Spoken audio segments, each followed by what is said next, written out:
Good morning, everyone, and welcome to you all. As Pastor Campbell said earlier, our numbers are few, but we know we are strong in spirit, and there's a reason why you're here. You may not realize it just yet, but nothing happens to God's people without a purpose. So there's a purpose for you being here. So hopefully it has to do with the message that we preach, and hopefully you'll be able to get something from the message that we are blessing to you. I want to welcome all those who are in attendance, both here and those who will be viewing live as I speak via the internet, be it on Facebook or Zoom. I want to thank you again for setting aside this time to join us. We appreciate your company, appreciate your support. To those of you who will be watching by delayed viewing, on YouTube, we ask as always that you take some time to just subscribe to the channel. Even if you don't like the video, just subscribe to the channel so we can start to build our numbers. I think last time we checked, we had about 20 subscribers, so we definitely need to get. We're heading for 1,000, so hopefully you can help us to get there in the shortest possible time. I am especially excited today about the attendance because in the congregation we have two first-time visitors, my grandchildren who are here. They've never been here before, but they are here today. So if I look a little bit more joyful than I normally do, that's because of them. So we thank them for being here. And of course, we thank all those who are listening or watching, even as we speak. Some time ago, there was a movie by the name of Ghostbusters. I don't know how many of you have ever seen that movie. I can't remember if I actually saw the movie myself, but I know it's about. I read about it, heard about it. I never watched it. One thing that really stuck with me from that movie was the theme song.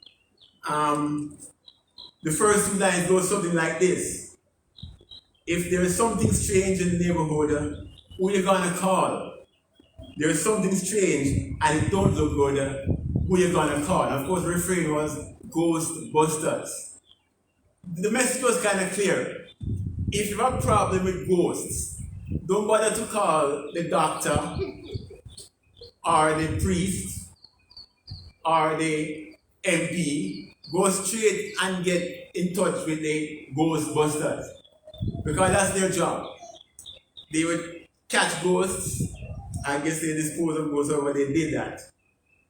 So if you have a problem with ghosts, what they were saying is, call the Ghostbusters.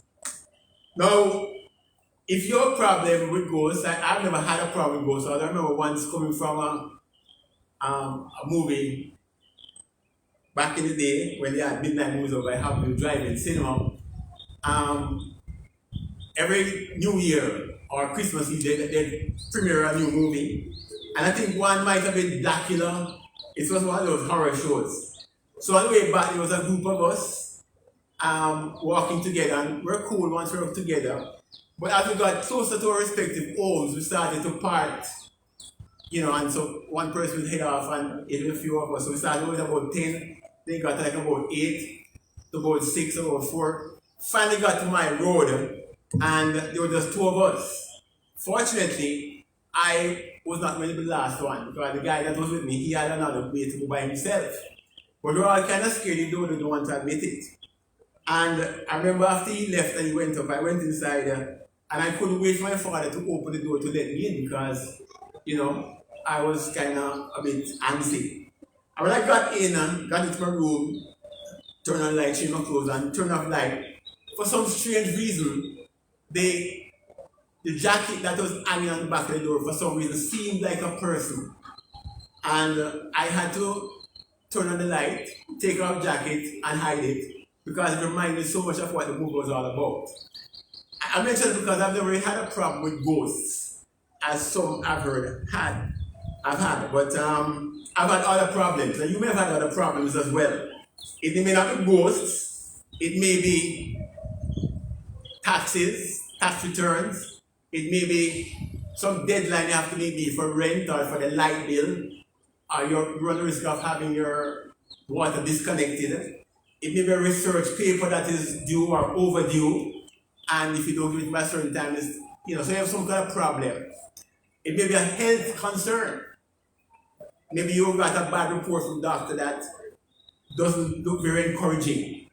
You may have to have a surgery. And so you're concerned about that. When you get bad news, when you get into a problem, what do you do? Where do you turn? Whom do you call? That is the question I want to address today. Because today in the message, we're introduced to a lady, or it involves a lady who has a problem. And because of the problem, she has a need, and how she deals with her particular need is a lesson for us. And not only see how she deals with whom she called upon, but why we can call upon that individual and why we should. So the story is found in John chapter 2, verses 1 through 11. Pastor Camp read before I got up here, so you know what it's about. It's that miracle that Jesus worked, where he turned water into wine.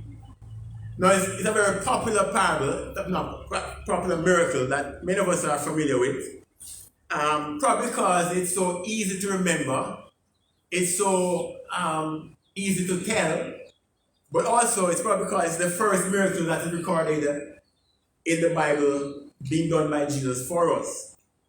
What's interesting though is that John in his account doesn't refer to it as a miracle.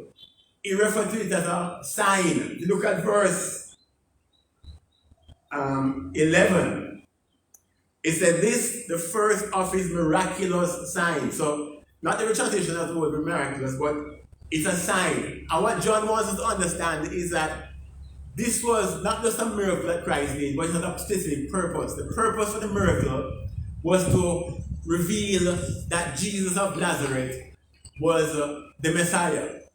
This was always beginning to reveal himself on the world stage. By this time, it's about 30. And the last account we have had of Jesus is in Luke. We looked at it last time. I was here. I was speaking. Where he was at age 12 and he was in the temple talking to the elders and doctors of the law and so on. And he was realizing that he is the son of his real father, God. But here he's about 30 years old and he's now about to start his ministry on the world stage. So this is one of the passages or the scriptures or the miracles that is to help us reveal or to see Christ. It's a very good time to do it because right now, as some of you who understand the Christian worship calendar, we're in that season that comes after Christmas that is known as Epiphany. Epiphany starts the day after Christmas, the 26th of December. No, sorry, not the 26th of December. It goes, there are 12 days of Christmas that starts December 25 and ends January 6th is when Epiphany is. And then the Epiphany season starts January 6th and goes up until the Tuesday before Ash Wednesday. So right away that season called Epiphany. The word Epiphany just means a moment of great realization or a moment of great revelation.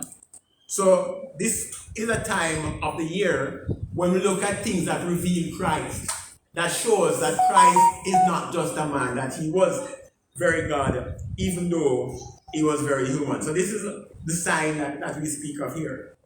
But if we want to look at some of the verses in John chapter 2, we can begin to get an idea of what I'm talking about here when you talk about who you're going to call. It says, on the third day, a wedding took place at Cana in Galilee.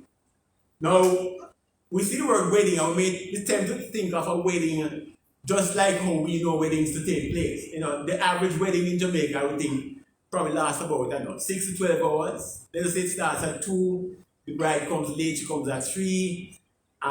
The service lasts about 4 o'clock. They go for pictures, we go to the reception area. So we leave from the ceremony to the reception is a kind of a mini feast with music and fine wine and so on. And then we dance and we talk and then we cut the cake, we have peace and they go home. This wedding is not like that. Back in that time, the economy of the culture was that a wedding would last anywhere from 3 to even 6 or 7 days. And what would happen is that they would start first, not with a ceremony, but with a feast. And after that feast, then they'd have the marriage ceremony. And then after the marriage ceremony, the bride and groom wouldn't go directly to the honeymoon. As a matter of fact, they would have no honeymoon. What they do, they'd have an open house. But they'd be escorted to their home, right? Their house. But they take the longest route possible, some people say, to give as many people as possible a chance to see the newly married couple and to praise them. And they'd be treated royally. As a matter of fact, they'd be treated like kings and queens, and were in fact in many cases referred to as kings and queens. And their word for that 6-day period or 3, whatever however long it was like law. Whatever they wanted, that's what they would get, right? And till they finally made it to the home, and my understanding as well is that once they got to the home, the people even camp outside. And as they were going into the home, my understanding, again I could be wrong, but this is what I've heard, they'd give the young lady, the young bride, a sheet or a napkin, a towel, to carry in, why? And on the next day, she'd have to present it with some blood to show that the marriage had been consummated and she was either a virgin or this type of thing, right? So it was not like weddings now. Now, why am I saying this? Because in those days as well, hospitality was a big part of the culture. You might remember when those men went to destroy Sodom and Gomorrah, and went by Lot's home, and they were staying with Lot, and men came, wanted to get to Lot.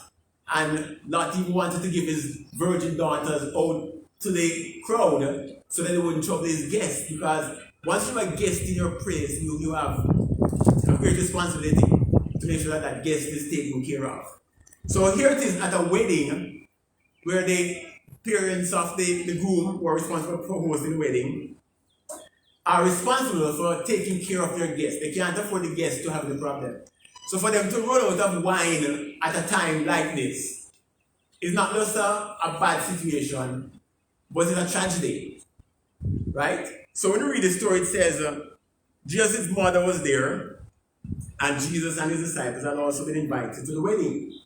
When the wine was gone, Jesus' mother said to him, "They have no more wine." Now, it seems, as one commentator said, that Mary, Jesus' mother, had some special place at this wedding. As a matter of fact, there is even legend has it, I understand, that she may have been related to the bride, right? There's some belief that the bride was actually her sister, and that the groom may have been John himself. But again, that's just part of the legend.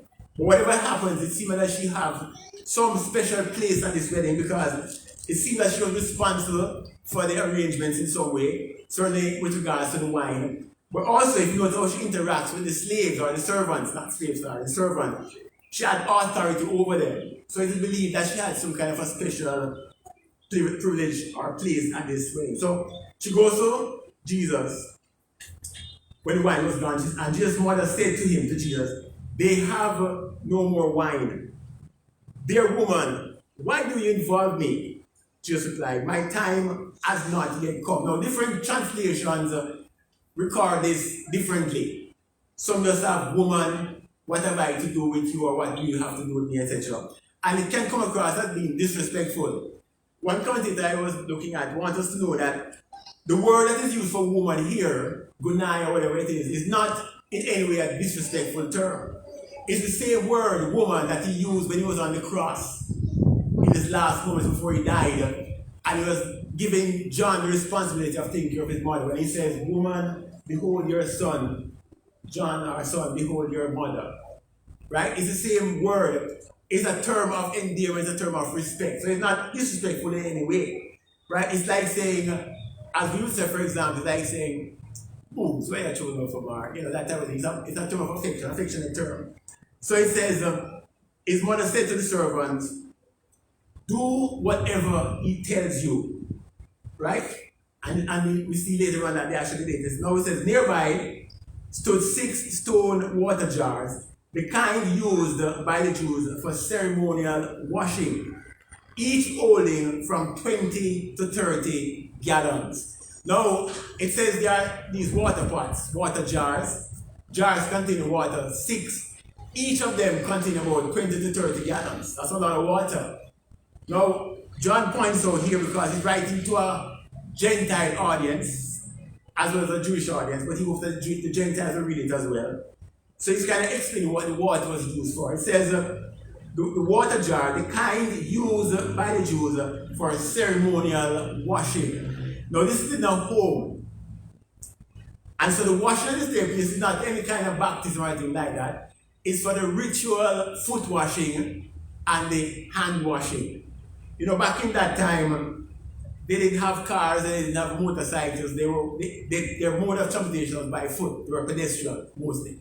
You might have a little donkey here and there, you might have a carriage, but most of them, they commuted or got from one place to another by walking. And what they wore was not shoes like we wear, but sandals. And the roads were not paved like they are now, they were dusty roads. So you walk a little distance and your feet are covered. So it was the responsibility of the host, certainly at a wedding like this, to provide water for the feet to be washed. And so the water is there to help in the foot washing. But not only that, the Jews also had a very ritualistic way of hand washing before meals and in between meals or between courses of meals. And so the water will be there for the foot washing and for the hand washing ceremony.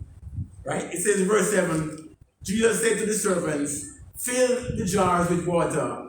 So they fill them to the brim. Now I always wonder, why did John say fill them to the brim? And as one commentator put it, the reason for that was he wants his audience to know that the water, the jars were filled to the brim so that nothing else could be put in. Nobody else could come in and say put in some grape juice, crystals, or some alcohol, or some whatever, to change the content of the liquid. It was full, there was no space for anything else. Nothing but water was in the jars.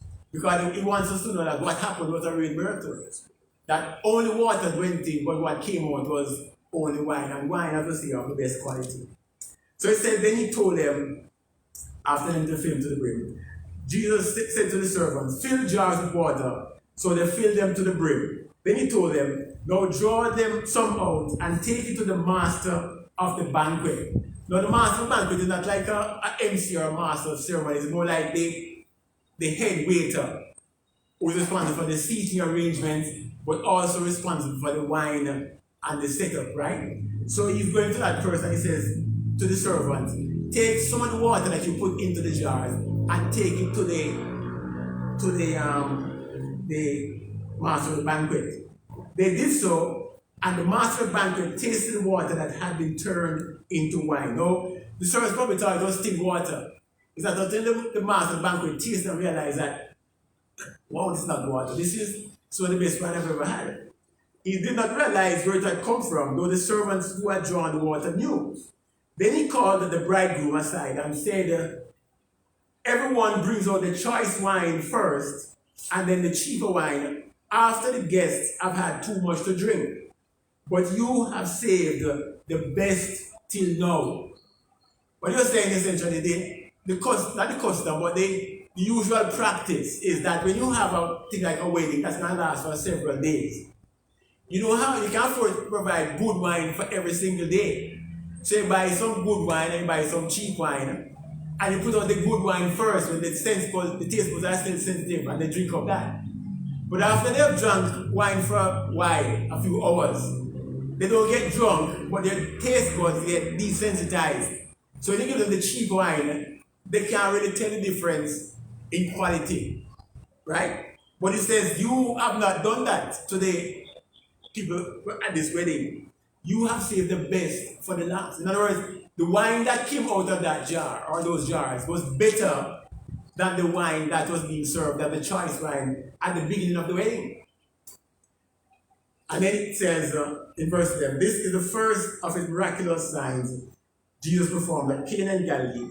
He does reveal his glory, and the disciples put their faith in him. All I'm seeing here is that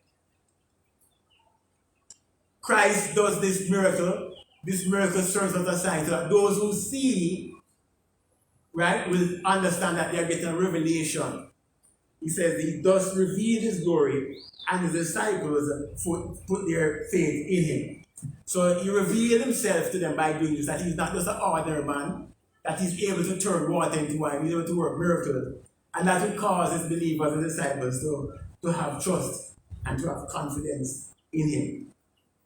So that's the message, not the message, that the story in essence, right? It's a story of a miracle being worked by Jesus of Nazareth, where he turns ordinary water into wine. But there is a little more that we can understand. And so what can we grasp, or what can we take away from this message? There are a couple of things. The first thing I wanted to take away is how Mary responded to her situation. Mary is, we believe, responsible for or has some interest in the amount of wine that is being served. She realizes that there is no wine, they've run out of wine, and the groom and his bride run the risk of being embarrassed in a big way, right? And so she can't afford that. So she goes to Jesus for help. So the first thing I want to note is that Mary, when she had a problem that resulted in her having a need, the first place she went, who did she call upon? She called upon Jesus, right? She called upon Jesus. And that is something I think that we can take to heart. Yes, when we have a problem, when we want to call on the MP, because we can't, or if we can't get maybe the councillor, or if we live in an area where the councillor doesn't have much influence because it's an area where that's supposed to other parties, so he's not there very often. We may want to call on the area leader or the Don, right? We may want to call when we get some bad news on a doctor. We want to visit, not we, but some might want to go and visit the Obia man, right? Or ask why to pray.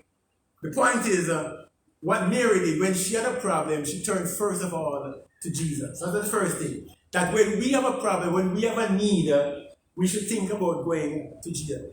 I admit that's not always the first thing that comes to my own mind when I have a problem. You tend to want to fix it quickly, and God sometimes takes his time because he has his own agenda.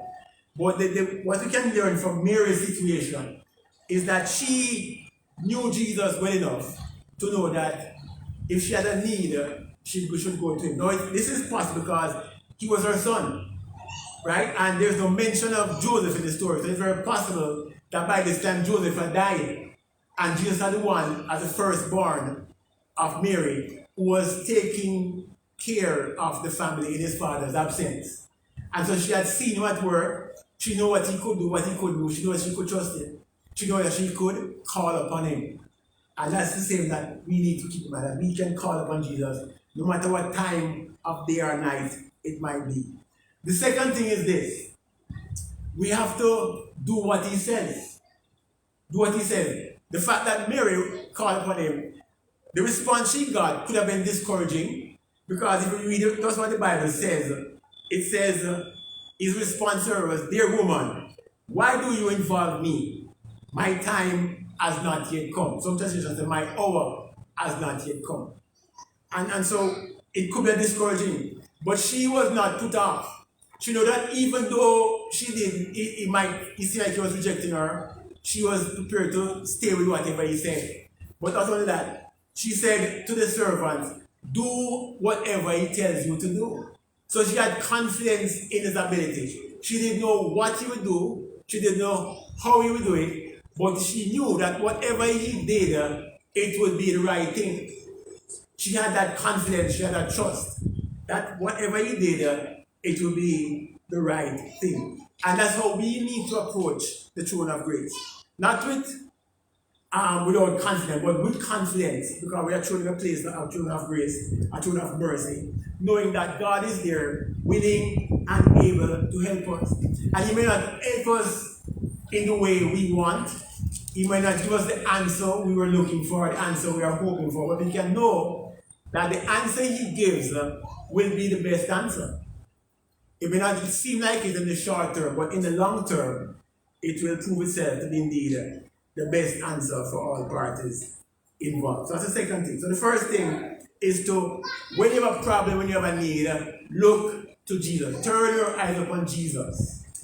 Right? The second thing is, even if the response is slow in coming, or when the response does come, it doesn't seem to be what you were hoping for, trust God that God can work it out, that God will work it out. God always works, brethren, in our best interest. So those are the two things. But not only does John want us to understand what Jesus Christ did and how he did it, and why he's telling us, in a sense, to look to Jesus. He's telling us why we should. And here we get to a meaning that is not easily discerned just by a casual reading of this passage. You know, the thing about John is writing this about almost 70 years after it happened, right? 60 to 70 years. This is about 30, when Jesus was about 33. It's about 30 AD. John wrote the Gospel of John and Book of Revelation in the 90s AD, right? Almost 60 to 70 years later. So he's had a lot of time to think about what he remembers and what it may have meant.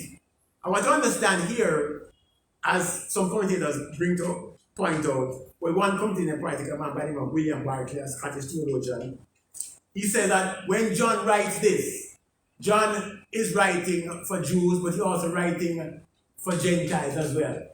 And he's trying to give them a message that he hopes they will understand. But the message is not one that you can get just by a superficial reading. You have to read it and think about it. Now, why do I say this? Well, if you read the story, one of the first things that jumps out at you is that he begins it by saying, on the third day. That's in the NIV. On the third day, right? I think some translations say after 2 days. No, certainly the NIV would cause one. What do we know about the third day? The third day is when Jesus Christ is supposed to have risen from the grave, right?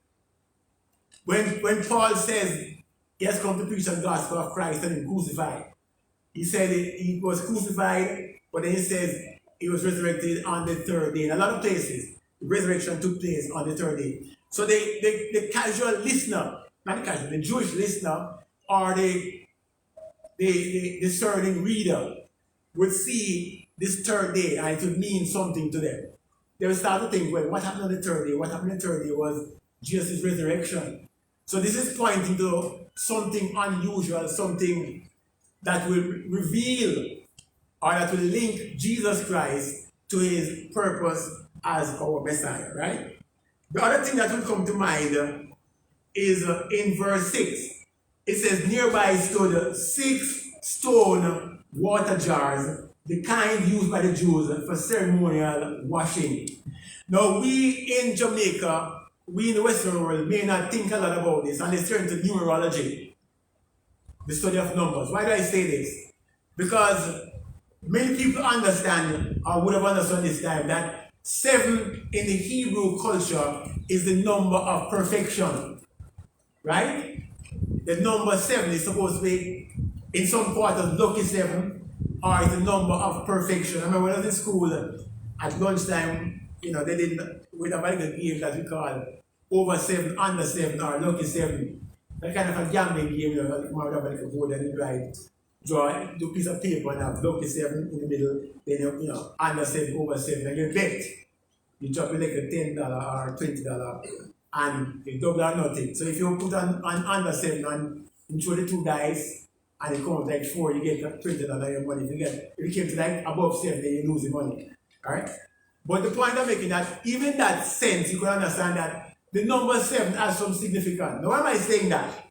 Well, if 7 is a number of perfection, then 6 is a number of imperfection. So when the Jewish reader is reading this and he sees the number 6, straight away he starts to think, well, something is not right here, or something is not perfect. There's some imperfection being referred to.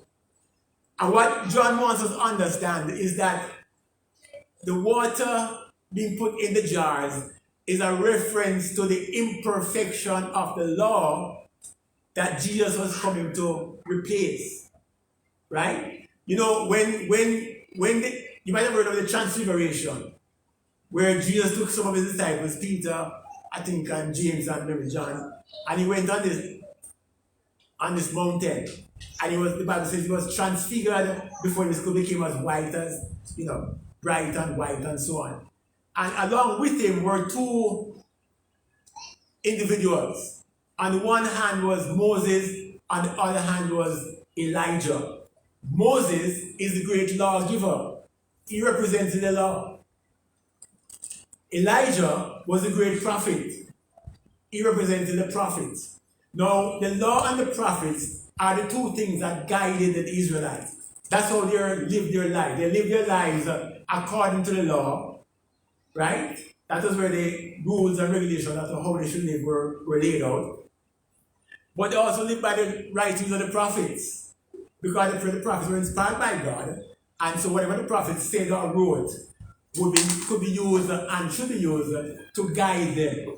So what we're seeing in that transfiguration is God saying, "This is my beloved Son, in whom I am well pleased. Listen to him." So the message that after this moment or in the near future, no longer should you look to the law and the prophets to guide you, but look to Jesus Christ to guide you. I'm saying that because John understands this. I think John was one of the ones in the Transfiguration.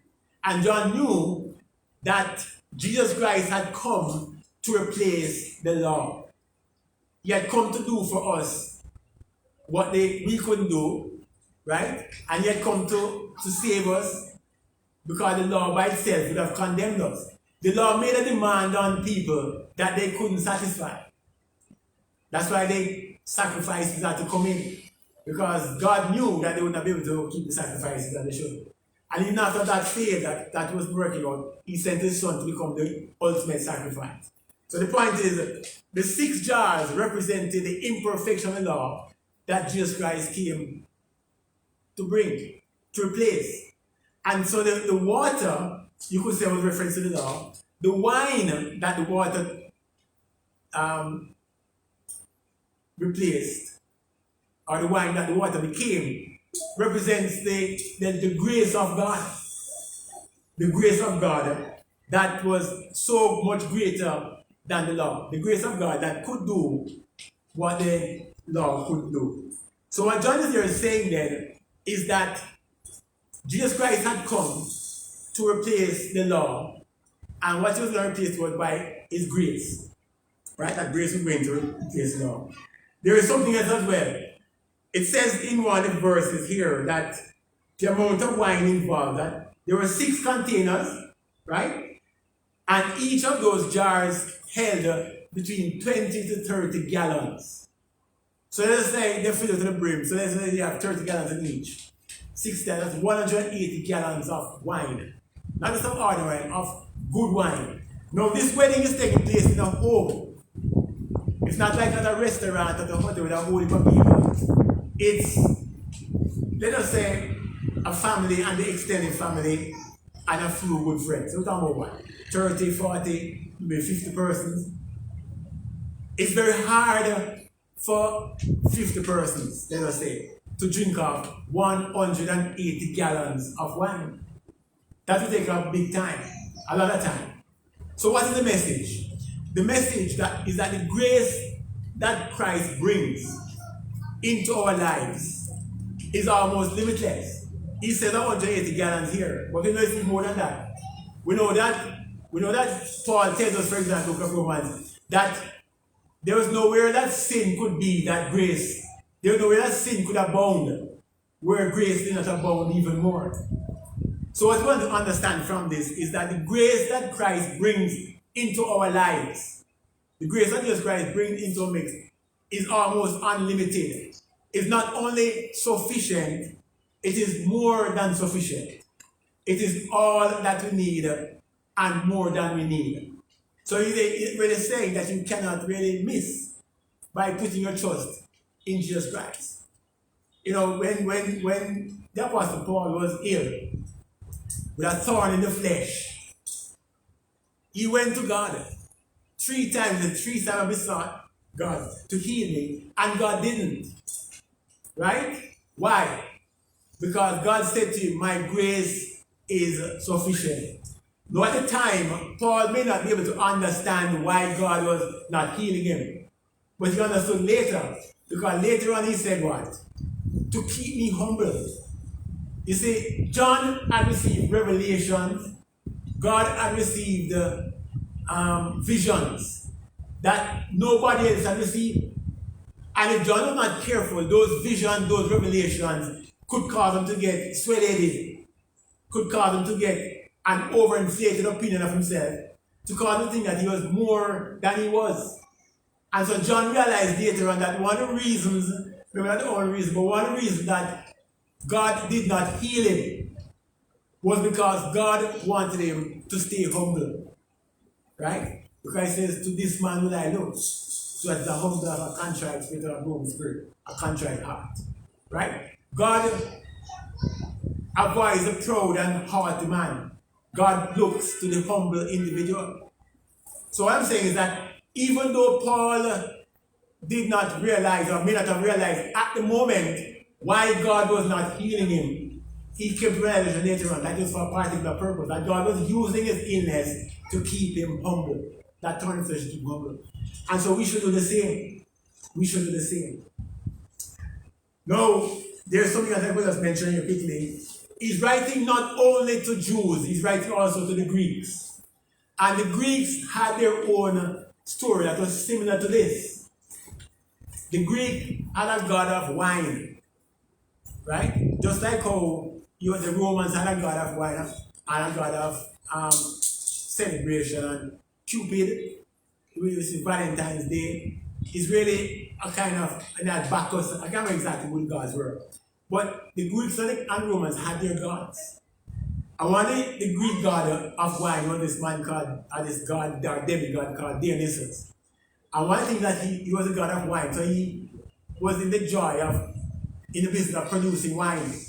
And legend has it that one thing that would happen in this particular area where you're supposed to live, because this god lived in a particular area. Let us say he lives in Spanish Town.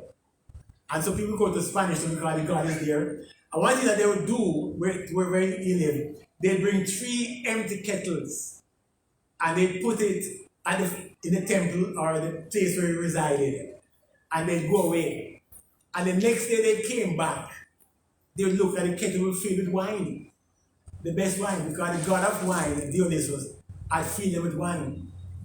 Right? So when John writes his epistle, and in his gospel, in this case his gospel, he understands the people that are thinking like that. So it's like he's saying to them, listen, you yourselves know about these legends of a God who gives wine. Right? But you know it's not true. You know it's a fable, you know it's a make-up story. But I'm here to tell you that Jesus of Nazareth did in fact do what you were hoping that your gods would have done. Right? That is a kind of a representation, an image. Jesus Christ is the reality. Jesus Christ actually does what you would have wanted your God to do. Your God is not able, or your God is not real. He's not using so many words. But our God, Jesus Christ, is able to do it. And he has done it. Because this is really a true story. So the first miraculous sign to reveal Jesus Christ. So, when all this is done, brethren, what can we take away from this story? It's a simple story, easy to remember, easy to tell. But beneath the story, the obvious story of Jesus turning water into wine is the more profound message that Jesus Christ can bless you above and beyond, even more than you need. He can meet every need that you have. So as we leave here today, I want you to take this with you. That if you have a problem, if you have a need, don't go to the MP first, or to the counselor, or to the area leader, or to the doctor. As soon as you get the bad news, as soon as the need becomes evident, take it to the Christ. Take it to Christ. What a friend we have in Jesus. All our sins and griefs to bear, right? If we could just take our problems to Him in prayer. That's what He wants. And then we can go and check other people who may be able to help us. But we can do that, we can't because we know we have taken it far. And even if, having gone to Him, He doesn't seem to be responding as quickly as we would like, or in the way that we would like, we can still trust Him. Because He is the God of the universe. He knows our frame. He remembers that we are dust. And He always acts in our best interest.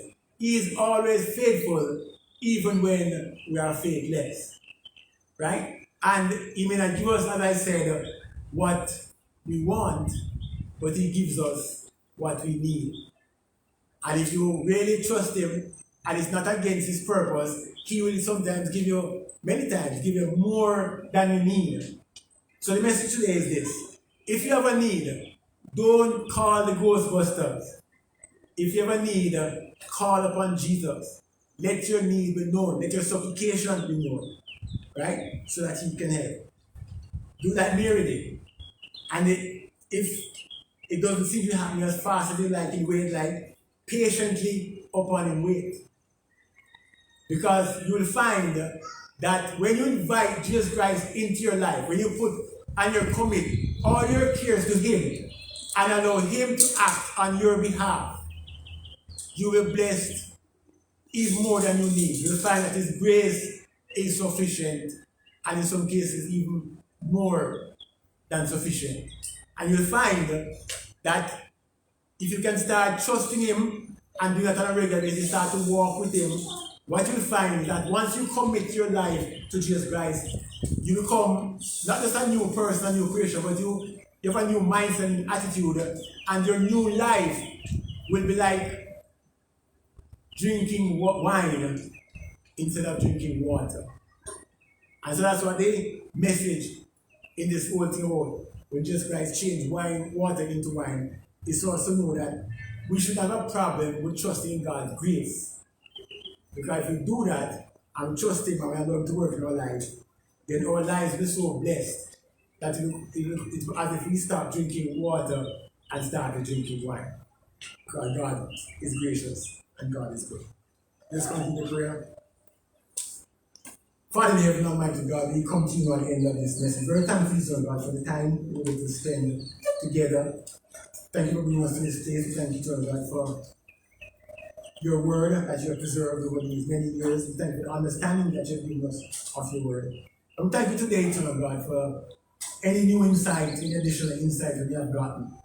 We thank You, Eternal God, that You have sent Your Son to die in our stead so that we would not have to die the second day.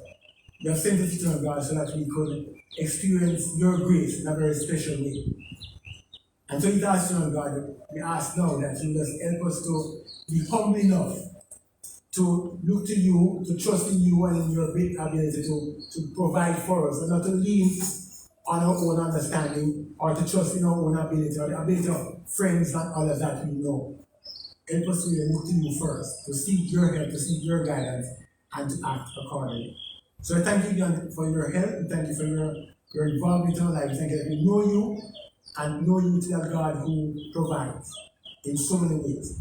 We just ask You, God, that You, as we pray, to just continue this work in our lives and just dismiss us, God, with Your grace. We ask all these things in Jesus Christ's name. Amen.